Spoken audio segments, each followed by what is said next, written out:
Report की शुरुआत हो चुकी है। मध्य प्रदेश की सड़कों पर शैतान, हैवान घूम रहे हैं। यह आपके करीबी भी हो सकते हैं। मध्य प्रदेश के खंडवा में एक महिला के साथ जो हैवानियत हुई, उसने दिल्ली के निर्भया कांड की याद दिला दी। अभी भी कोई नहीं भूला कि कैसे दरिंदों ने युवती के साथ गैंगरेप किया, उसके प्राइवेट पार्ट को नुकसान पहुंचाया। नुकसान क्या पहुंचाया?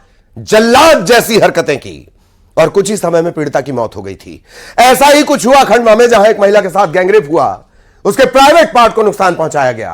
आपका कलेजा कांप जाएगा यह सुनकर। बच्चेदानी बाहर आ गई। एक्सेस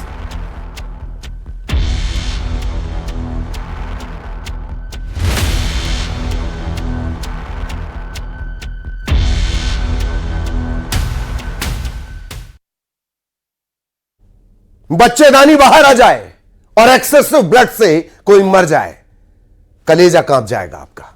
खंडवा में 45 साल की महिला के साथ उसके पड़ोसियों ने पहले दुष्कर्म किया, हैवानियत की सारी हदें पार कर दी। हैवान नहीं है ये, हैवान बहुत छोटा शब्द है।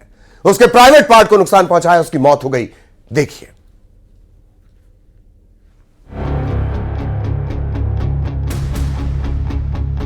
पहले गैंगरेप, फिर प्राइवेट पार्ट में डाली रॉड।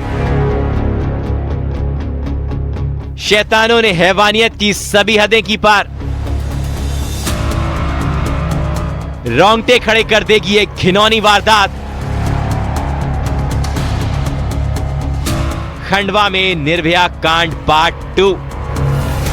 मध्य प्रदेश में बहन बेटियां सुरक्षित नहीं हैं। हर जिले में बैठे शैतान किसी न किसी को अपना शिकार बना अस्मत से खिलवाड़ कर रहे हैं, हैवानियत की हदें पार कर रहे हैं। इस बार मध्य प्रदेश के खंडवा में एक आदिवासी महिला के साथ गैंगरेप की घिनौनी वारदात हुई, और वारदात ऐसी कि दिल्ली का निर्भया कांड याद आ जाए, सुनते ही रोंगटे खड़े हो जाएं। महिला का ऐसा हाल कि उसने तुरंत ही दम तोड़ दिया। एक महिला के साथ हैवानियत हुई है, दरिंदगी हुई है, और इतना ही नहीं, उसके प्राइवेट पार्ट पर हमला भी किया गया है और बच्चेदानी तक को बाहर निकाल दिया गया है।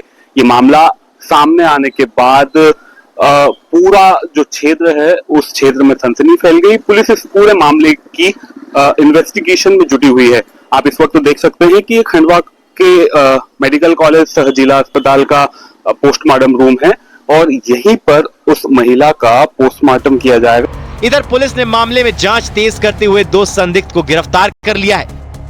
तब पीड़िता ने आकर बताया कि सुनील और हरी नाम के व्यक्ति ने उसके साथ जबरदस्ती की है। घर वालों ने ये मालूम नहीं कि किस कारण से पुलिस को सूचित नहीं किया है, किंतु उसकी मृत्यु लगभग 1.5 से 2 के बीच में हुई है। उसके बाद डायल 100 को सूचित किया। पुलिस को जैसे ही सूचित किया, पुलिस ने तत्परतापूर्वक कार्रवाई करते हुए पीड़िता को शिफ्ट किया और दोनों आरोपियों को गिरफ्तार किया। इधर खंडवा गैंगरेप की वारदात को लेकर सियासत भी शुरू हो गई है। कांग्रेस इस मुद्दे पर सरकार को घेर रही है, तो बीजेपी जीरो टॉलरेंस की नीति के तहत कड़ी से कड़ी कार्रवाई की बात कह रही है। इस तरीके का भयानक गैंग रेप और हत्याकांड खंडवा में हुआ है, ये क्या मैसेज है? हमारी बहनें, 25 बहनों के साथ रोज मध्य प्रदेश में बलात्कार होता है और सरकार, कानून, कोई कार्रवाई जीरो। भारतीय जनता पार्टी की सरकार जीरो टॉलरेंस की नीति अपनाती है और आप देखें, भारत में प्रधानमंत्री श्री मोदी जी ने मृत्युदंड का प्रावधान किया। मध्य प्रदेश ऐसा पहला राज्य रहा जिसने मृत्युदंड का प्रावधान किया। भारतीय जनता पार्टी की सरकार ने, हमारी सरकार ने किया, और जो उसके लिए सख्त से सख्त सजा आरोपियों को दी जाएगी। मध्य प्रदेश में महिला अपराध अपने चरम पर है। इस तरह महिलाओं के साथ दुष्कर्म तो जैसे आम हो गया है। प्रदेश में महिला सुरक्षा को लेकर भले ही दावे बहुत सारे हो, लेकिन असलियत आपको डरा सकती है। खंडवा से न्यूज़ 18 के लिए अमित जायसवाल की रिपोर्ट।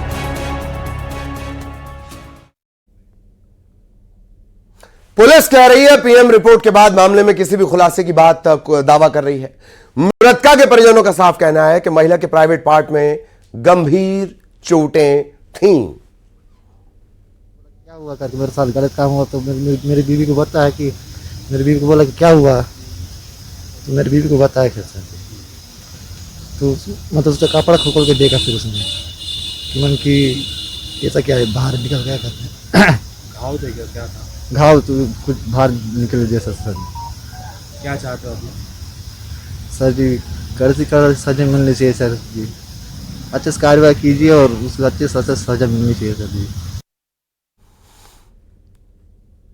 तो खंडवा में जो कुछ हुआ, खंडवा में जो घटना हुई, वो निर्भया की याद दिला देती है। निर्भया से लेकर और खंडवा की इस घटना तक कहां कितना क्या कुछ बदला। ये दोनों भी महिला के परिचित थे। जो दोनों आरोपी हैं वो महिला के परिचित थे। हैवानियत की इंतहा है। ये सब छोटे शब्द हैं। और सीधे आपको लिए चलेंगे खंडवा। सहयोगी अमित जायसवाल इस वक्त हमारे साथ। अमित, सबसे पहले तो घटना से जुड़े अपडेट और खंडवा कैसे रिएक्ट कर रहा है इस घटना को लेकर। धर्म से जुड़ी हुई नगरी में यह अधर्म, यह पाप, यह हैवानियत, यह पैशाचिक करतूत, क्या रिएक्शन खंडवा का? जी बिल्कुल, अगर खंडवा के इस बड़े मुद्दे की बात करें तो अपडेट्स यही है कि एक तरफ जिस तरह से घटनाक्रम पूरा सामने आया था, उसके बाद पुलिस ने भी ब्रीफिंग की है। हालांकि जो पीएम रिपोर्ट है, शॉर्ट पीएम रिपोर्ट भी अभी पुलिस तक नहीं पहुंची है, तो उसका इंतजार किया जा रहा है। उससे काफी कुछ चीजें स्पष्ट होगी। लोग क्या सोचते हैं इस पूरे घटनाक्रम को लेकर, खंडवा क्या कहता है, हम सीधे लोगों से ही बात करेंगे। जिस तरह का ये घटनाक्रम है, क्या कुछ कहेंगे आप, किस तरह से प्रतिक्रिया देंगे? खंडवा हो या दिल्ली हो या बम्बई हो या कलकत्ता हो, इस तरीके का काम कहीं पे भी अगर होता है तो हमारा दिल बहुत दुखा है कि औरतों के साथ में जो अत्याचार है, यह अत्याचार कभी नहीं होना चाहिए। कोई भी करे, चाहे वो दोस्त हो, चाहे वो परिवार का हो, चाहे वो किसी भी समाज का हो, लेकिन ये अत्याचार नहीं होना चाहिए। लोगों ने अपनी मानसिकता नहीं खोना चाहिए और इस तरीके के केस नहीं होना चाहिए। बिल्कुल, इस तरीके के केस नहीं होना चाहिए। एक युवा होने के नाते क्या सोचते हैं आप, किस तरह से कार्रवाइयां होनी चाहिए ऐसे मामलों में?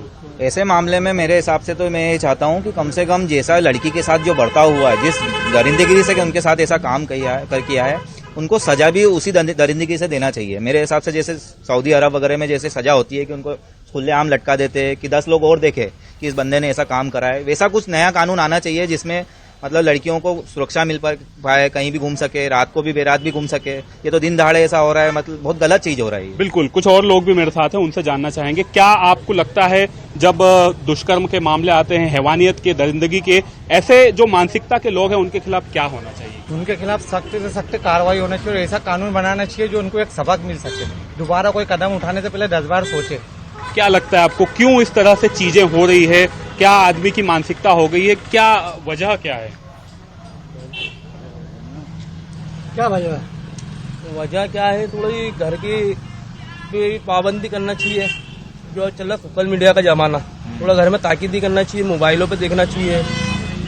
उसके अलावा भी लेकिन वीडियो देख देख के आजकल भी कर रहे हैं, सही बात है। वीडियो देख देख के करते ना, सोशल मीडिया का जमाना है तो मोबाइलों पे सख्ती करे, घर वालों पे सख्ती करे, अपने बच्चे कहाँ जा रहे, क्या कर रहे, किस तरह की और चीजें होनी चाहिए ताकि इस तरह के घटनाक्रम बंद हो? इस पे तो सख्त सख्त कानून बनना ही चाहिए पहले तो, और दूसरा जो भी ऐसे लोग करते हैं उनको तो सजा मिलनी ही चाहिए। लेकिन जो सोशल मीडिया का दौर चल रहा है, इस दौर के हिसाब से भी ऐसे जो गलत वीडियो वगैरह आते हैं उस पे, उससे भी नौजवान प्रभावित होते हैं और ऐसे काम करने को उनको एक प्रेरणा मिलती है। बिल्कुल, ये घटनाक्रम था बहुत ही मतलब हैवानियत और दरिंदगी भरा था।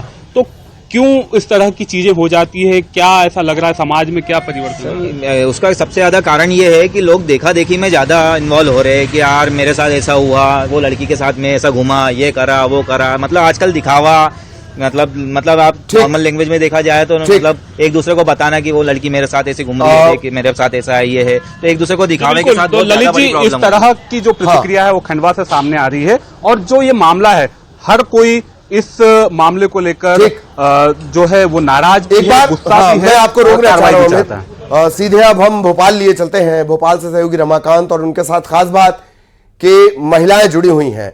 रमाकांत, चर्चा करें। जी ललित, मैं आपको बता दूं कि हमारे साथ इस वक्त महिलाएं जुड़ी हुई हैं और उनकी पूरे घटनाक्रम पर नजर है। हम उन्हीं से जान लेते हैं कि खंडवा या खालवा में जो घटना घटी है उसको आप क्या सोचते हैं, क्या समझते हैं उससे?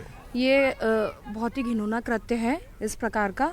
अभी हम कर्नाटक की जो घटना हुई है आपको पता ही है, अभी हम सब लोग ही उससे व्यापक हैं कि उस लड़की का तो अभी दर्द हुआ ही नहीं था खत्म कि एक नई घटना हमारे मध्य प्रदेश के खंडवा जिले में हुई है।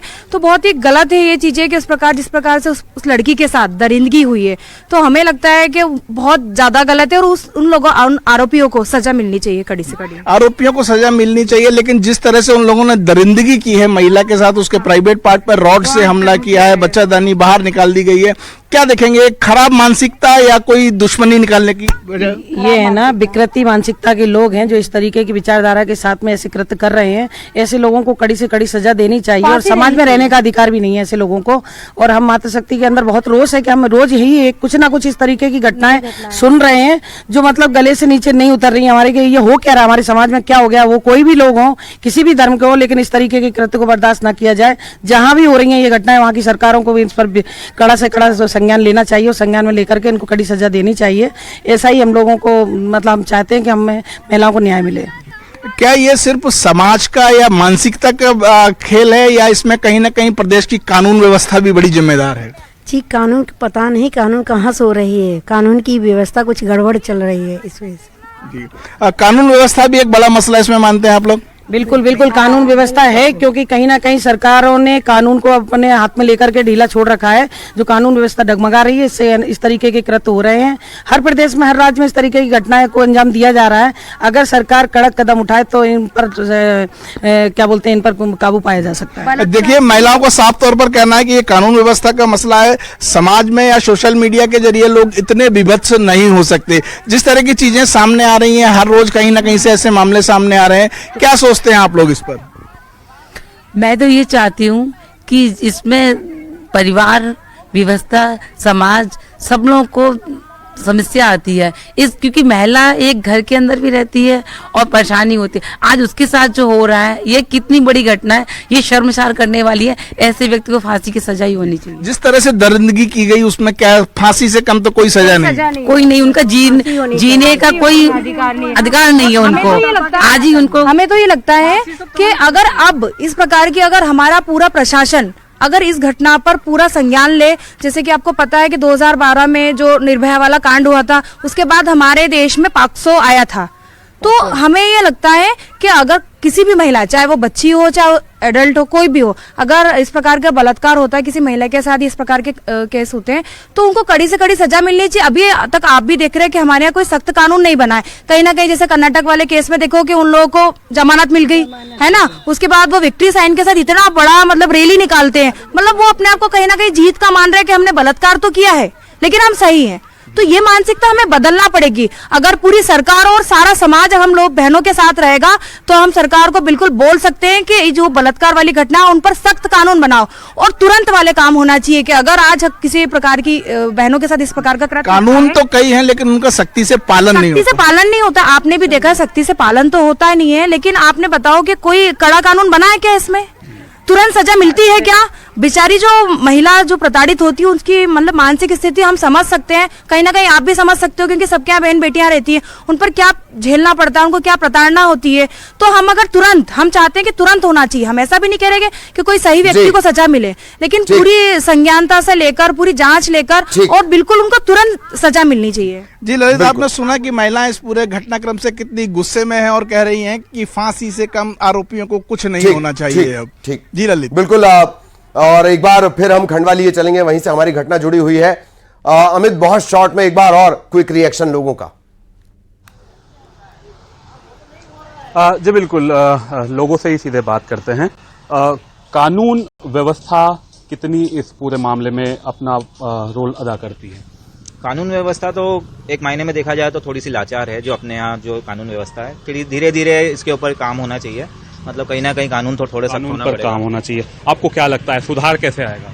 कानून व्यवस्था जो है अपने आप में, जब तक अपराधियों को दंड नहीं मिलेगा, आज का हमारी जो पुलिस व्यवस्था है वो इस बारे में कुछ भी नहीं कर सकती है, क्योंकि पुलिस हर जगह खड़ी नहीं होती है। लेकिन उसके ऊपर जो कानून बनता है, वो कानून से जब सजा मिलती है और सजा लोगों को दिखे कि यार इनने अपराध किया, उसको गोली मार दी, इनने अपराध किया, उसको बड़ा दंड दिया, और उनके जगह जगह पोस्टर लगे कि इस आदमी को इतना दंड दिया, इस आदमी को फलानी सजा दी, इनने दुष्कर्म किया था, तो उसका एक बड़ा प्रभाव है। और हमको लोगों को इस मामले में जागरूक करना पड़ेगा कि आदमी थर-थर कांपे कि मैं ऐसा क्यों करूं। बिल्कुल इस तरह से बदलाव होगा। आपको क्या लगता है कैसे रुकेगी ये घटना? इस तरह ये घटना जब भी रुकेगी जब इसको सख्त से सख्त कार्रवाई की जाएगी। ऐसी कार्रवाई होगी जो लोग इससे डरे, जब ये घटना रुकी जाएगी। बिल्कुल ललित जी, जैसा आप सुन रहे हैं लोगों का भी रिएक्शन है कि कार्रवाई ऐसी होनी चाहिए कि आने वाले समय में जिसकी ये मानसिकता है उसके मन में डर बैठे कि अगर मैंने ये कृत्य किया तो सजा गंभीर मिलेगी। और समाज में बदलाव तभी आएगा जब अपने आस पड़ोस के लोगों में और सोशल मीडिया का दौर है वहां सुधार करेंगे तो और चीजें बेहतर हो सकेंगी। ठीक ठीक, बहुत धन्यवाद आप दोनों का। आपके साथ जो लोग जुड़े जिन्होंने अपनी बात इस बेबाकी से रखी, उनका भी बहुत बहुत धन्यवाद। खंडवा से जुड़ा अपडेट इसी तरह हम आप तक पहुंचाते रहेंगे। किस तरह का यह घटनाक्रम हुआ और किस तरह लोगों का रिएक्शन है वो भी आपने सुना।